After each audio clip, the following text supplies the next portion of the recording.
morning, folks. Today's video was brought to you by Superfast Tortoise, the man who's a poet if you didn't know it, so you can join the channel if you hope to grow it. Check out Superfast Tortoise.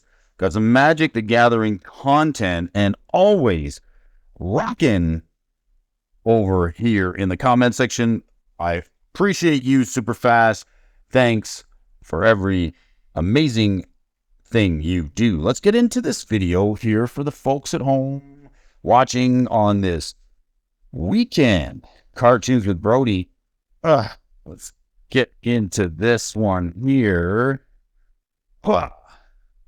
What's it going to be? All right, the single, the double styrofoam chip. Delicious as always. Got the sticky tape, not the extra sticky tape, just the regular sticky tape. A couple of pull tabs. Here we go. 1, 2. Pop this open. You know, I love it when people talk about cards and they're already on the way to me. All right. Give me something to drink here. Single styrofoam chip. Second styrofoam chip.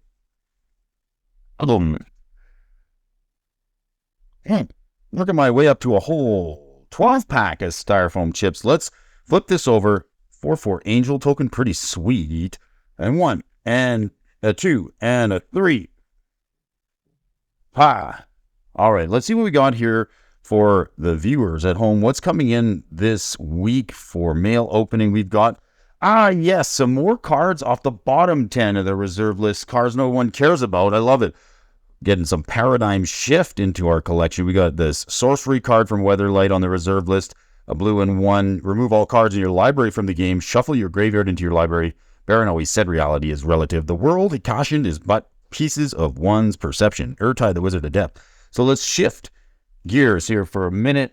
Shifting paradigms. Donate. Another card of the bottom 10 from Urza's block. Target player gains control of target permanent you own. We're going to donate something. Stay tuned. It's on its way to the show. We're donating. And another card. It's funny because I do the bottom 10 and then people come out of the woodwork and talk about certain cards, but they're already on the way to me. Elvish Farmer, another couple of copies for that. Brody's got disclaimer. Brody's had a pretty big position in Elvish Farmer, even since we did seen it the first time on the bottom 10. Powder Keg, another card from Urza's. Let's put that right here. This card's amazing. At the beginning of combat or beginning of your upkeep, you may put a fuse counter on Powder Keg.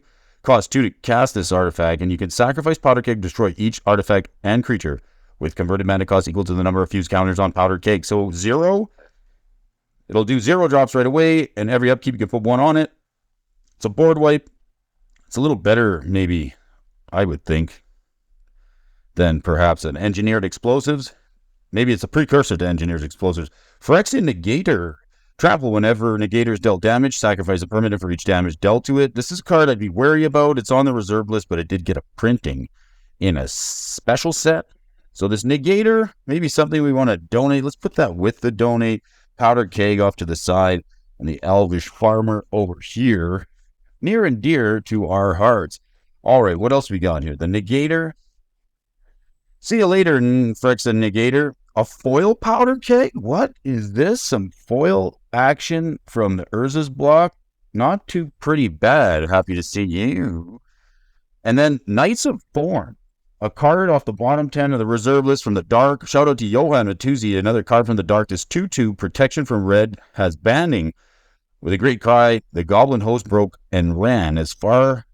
The first wave Knights penetrated his ranks.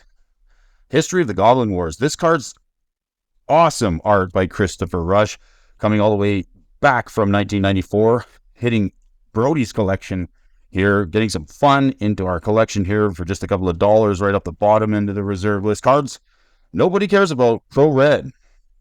Here's a card from Tempest, one of my favorites. Summon Legend, Orzhov Angel with a blink ability built right into it. 3/3 flying. Selenia the Dark Angel. Pay 2 life. Return Selenia to owner's hands. I am the light. I am the dark. I must give my life to serve. Not even death can release me. Selenia, we've got a home for you. Dream Halls. This is a card that had a deck built around it, the Turbo Svi deck. There was also a Lobotomy and a few other cards that allowed you to turn each and every card in your deck, every player's deck, into basically a force of will. Instead of playing the casting cost of a spell or any of the colors, its caster may choose and discard a card that shares at least one color type with that spell. If it has an X in it, X is 0. So the Dream Halls and Chaos Sphere, same casting cost as Gravity Sphere, but this one's at the reserve list from the Mirage block and Enchant World. This can deal with, see, the funny thing when we talk about it, you can only have one Enchant World on the battlefield at a time. If another one enters, it buries the one that was already there. So this card's incredibly powerful against people who are actually running Enchant World cards, perhaps the Abyss or Nether Void. You drop another Enchant World on the battlefield, and I think even in this day and age, it nips it in the butt. Enchant World Chaos Sphere, a creature with flying cannot block creatures without flying. Puts everything upside down and inside out. Can you show everybody what it's all about? It's Chaos Sphere, yeah. Few copies of Chaos Sphere, maybe an alternate type of print here. This is fancy stuff, but it's Easter weekend, and the Aisling Leprechaun coming to play because he thinks it's St. Patrick's Day. This is a card that Benson did some tech on a little while ago. The Aisling Leprechaun is a 1/1 for green. All creatures that are block it or blocked by it become green creatures. They're green forever, never ever any other color. The art on it is legendary, and it's from the legendary set from the Dark. I like this card. Quentin Hoover art, the Aisling Leprechaun here this weekend. Cartoons with Brody. Got a copy of the Koskin Falls, maybe 1 or 2 copies of this Homelands card that says no creature can attack you unless its opponent pays 2. So a tax card in black seems pretty good. You got to tap a creature during your upkeep or bury it, but that doesn't seem like too bad of a downside. A couple more copies of the Elvish Farmer, maybe some mintier, freshier copies, as well as another copy of the Elvish Farmer. Happy Easter weekend. Brought to you by the folks over at Super Fast Tortoise and Usagi Jimbo, the Easter Rabbit from Dimension X. Thanks to you all for joining us. We'll talk to you again real soon.